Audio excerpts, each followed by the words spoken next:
네, 안녕하세요. 법인 전문 세무사 텍스맨 서희빈입니다. 여러분, 월급은 그대로인데 건강보험료만 자꾸 올라가시지 않나요? 오늘 이 영상 하나로 건강보험료를 합법적으로 줄이는 7가지 방법과 국민연금을 제대로 챙기는 방법까지 한번 알아보겠습니다. 바로 시작할게요. 일단 시작하기 전에 건강보험료의 3가지 유형부터 한번 짚고 넘어가 볼게요. 모든 국민은 이 3가지 안에 있습니다. 직장가입자, 지역가입자, 피부양자. 이 말이 조금 어려울 수 있는데 직장가입자는 말 그대로 직장에서 받는 월급을 가지고 보험료를 내는 것이기 때문에 소득이 기준이 됩니다. 지역가입자 같은 경우에는 직장가입자가 아닌 사람으로서 소득이 있거나 재산이 있는 사람한테 부과가 되는데요. 이때 소득과 재산이 점수로 환산이 돼서 부과가 됩니다. 피부양자는 말 그대로 이 직장가입자나 지역가입자의 가족으로서 건강보험료 혜택을 받는 사람이라고 보시면 됩니다. 그러면 세무사님 아까 유형 이제 설명을 해주셨는데 하나하나 좀 짚어보고 싶거든요. 이런 경우가 있더라고요. 퇴사하고 프리랜서를 하는 경우가 있었는데 네. 이분들이 이제 첫 고지서를 보고 깜짝 놀랐다 이런 답변들이 있었는데 이거는 왜 그런 걸까요? 자, 그런 경우에는 아마 재산이 많으신 케이스가 많을 겁니다. 아까 말씀드렸듯이 직장가입자는 소득에 대해서 부과가 되고 지역가입자는 재산이 점수로 또 환산이 된다고 말씀을 드렸죠. 게다가 최근 소득자료 반영 전까지는 과거 추정치들을 통해서 이제 부과가 될 수 있기 때문에 초기에는 좀 높게 보일 수 있습니다. 그러면 말씀하셨던 그런 분들은 건보료가 높게 나오셨던 분들은 뭔가 지금 당장 할 수 있는 것들이 있을까요? 이 5가지를 한번 검토해 보시면 좋을 것 같은데요. 자, 첫 번째는 최근에 소득이 줄었다면 소득 변동 신고를 통해서 조정을 받으시길 바랍니다. 그리고 두 번째는 사업 초기에는 비용이 많을 수밖에 없거든요. 이 비용을 극대화해서 이제 소득 금액을 낮춘다면 건강보험료도 낮출 수 있기 때문에 이 경비 관리를 잘 하시는 것도 중요합니다. 세 번째는 재산에 변동이 있다면 이 처분에 대한 부분도 즉시 신고를 해서 건강보험료 절감을 받으실 수 있고요. 자, 네 번째는 단시간 근로자로서 직장가입자를 유지함으로써 지역가입자가 아니라 직장가입자로서 보험료를 내시는 것도 한 가지 방법입니다. 그리고 마지막으로는 퇴사 직후에 임의가입 제도를 활용할 수 있는데요. 내가 바로 지역가입자로 전환이 돼서 보험료가 많이 나오는 상황이라면 내가 퇴직 직전에 납부했던 건강보험료를 유지한 채로 36개월 유지할 수 있기 때문에 이 임의가입 제도도 활용하시면 좋습니다.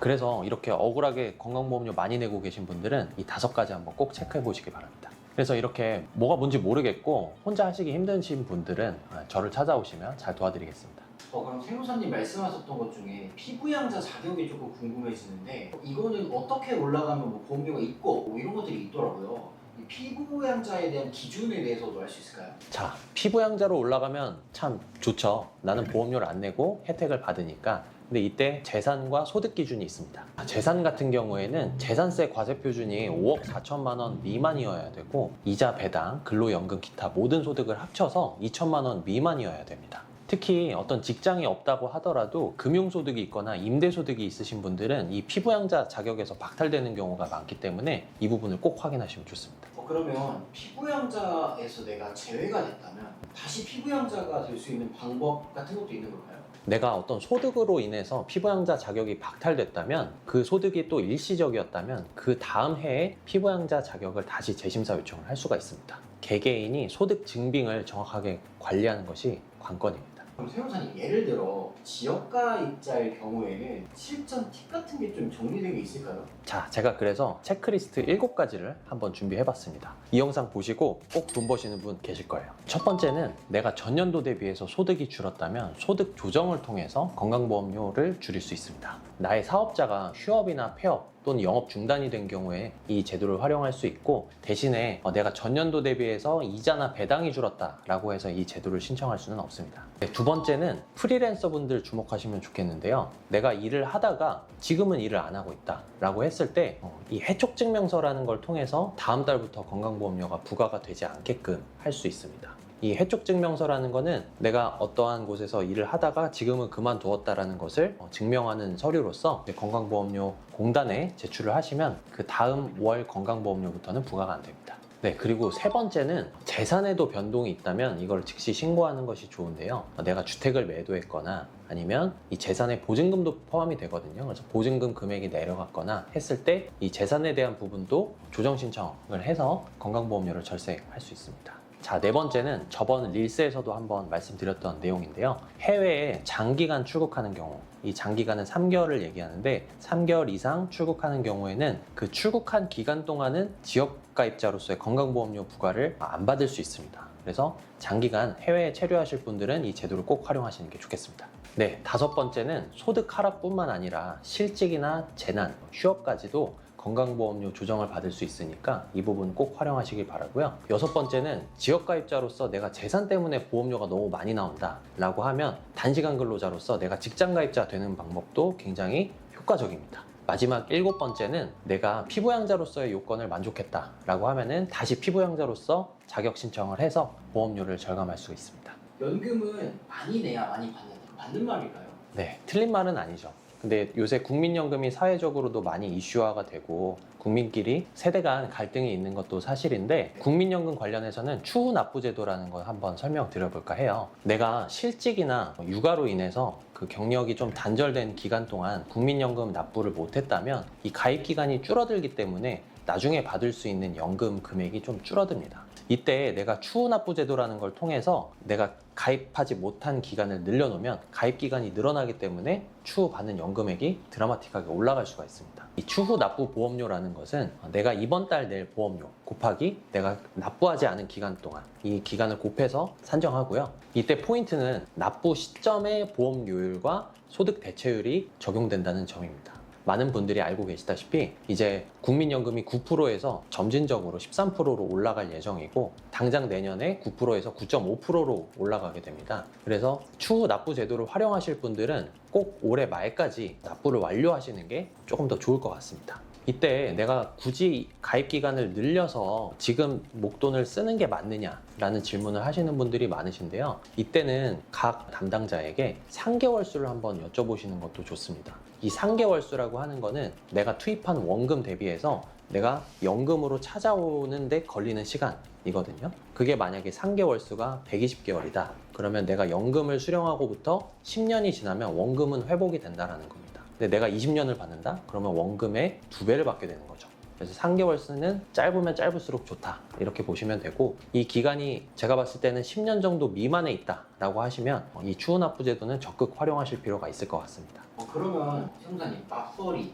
1인 사업자, 법인 대표 이 분들마다 다 건보료나 연금 설계가 좀 다르다고 하는데 이거 어떻게 좀 가구 형태에 따라 봐야지 좋을까요? 네, 그러면 시나리오별로 한번 설명드려 보겠습니다. 맞벌이 부부 같은 경우에는 각각 연금, 건강보험료가 부과되고 있기 때문에 국민연금에 대해서는 각각 충실히 납부를 하시고, 남는 재원에 대해서는 사적연금, IRP나 연금저축을 활용하셔서 노후 재원을 확보하시는 게 좋겠습니다. 또 여기서 근로자분들 중에 내가 연말정산 환급을 위해서 이 연금저축 IRP를 활용할까 고민하시는 분들이 많으신데요. 내가 이걸 활용함으로써 실질적으로 환급을 받을 수 있는지는 전년도 연말정산 지급명세서를 보시면 결정세액이 있습니다. 그 결정세액이 내가 50만 원이다. 그러면 50만 원을 한도로 내가 이 IRP나 연금저축 세액공제 제도를 활용해야겠다, 이렇게 생각하시면 되거든요.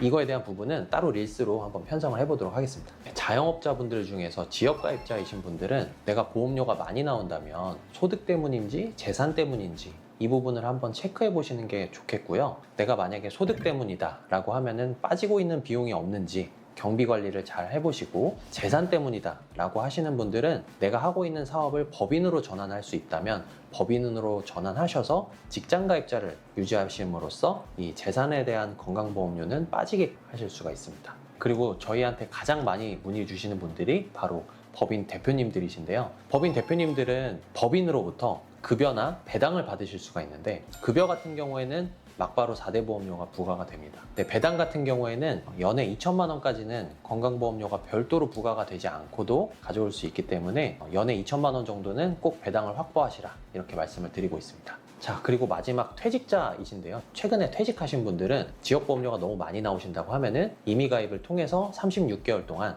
내가 직전에 납부했던 건강보험료를 쭉 유지함으로써 지역보험료를 좀 줄일 수가 있습니다. 그래서 건강보험료와 국민연금, 이걸 한 줄로 요약을 해보면 건강보험료는 현재의 구조를 최적화한다, 이렇게 보시고, 국민연금은 장기적으로 보고 기간과 내가 지급하는 금액, 또 내가 받을 수 있는 금액들을 종합적으로 판단하셔서 장기적으로 한번 판단해 보시는 게 좋겠습니다.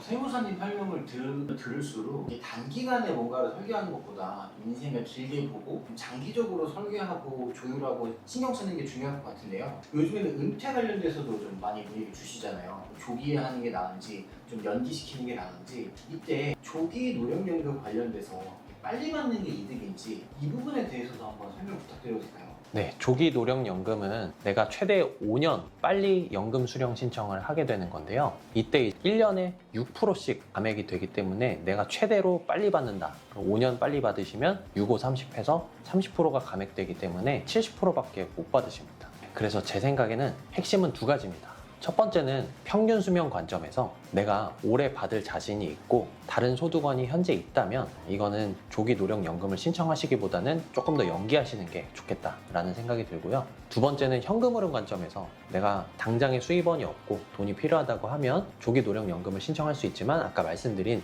1년에 6% 감액되는 부분은 감수를 하셔야 된다라는 부분을 아셨으면 좋겠습니다. 그러면 세금을 절세하는 것처럼 건보료도 많이들 절감하고 싶어 하실 것 같아요. 생돈 나간다는 느낌을 느끼시는 분들도 많은데 이거는 이렇게 절감하는 거에 대해서 리스크를 키운다거나 이런 것들은 따로 없을까요? 이런 부분들은 정말 조심하셔야 되는데 세금이 추후에 부과되면 세금으로 끝나는 게 아니라 건강보험료는 귀신같이 쳐옵니다. 그래서 소득을 내 명의가 아니라 다른 명의로 분산시키려고 하시는 분들이 계세요. 이게 나중에 추후에 밝혀지면 나한테 세금이 몰릴 뿐만 아니라 나한테 부과되지 않았던 건강보험료까지 똑같이 쫓아온다.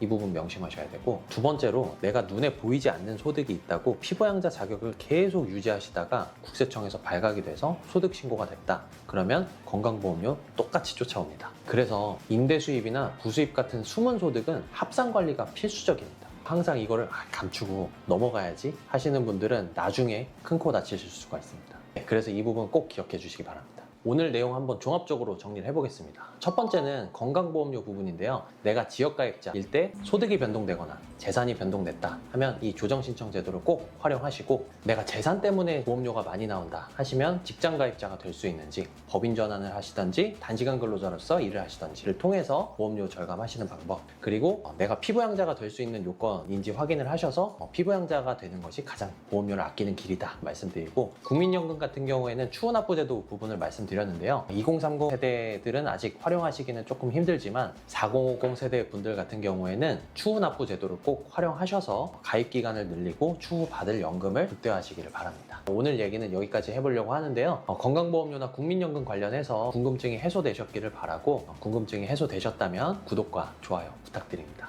또 더 좋은 세무 정보 꿀팁들 가지고 찾아뵙도록 하겠습니다. 법인 전문 세무사 텍스맨 서희빈이었습니다.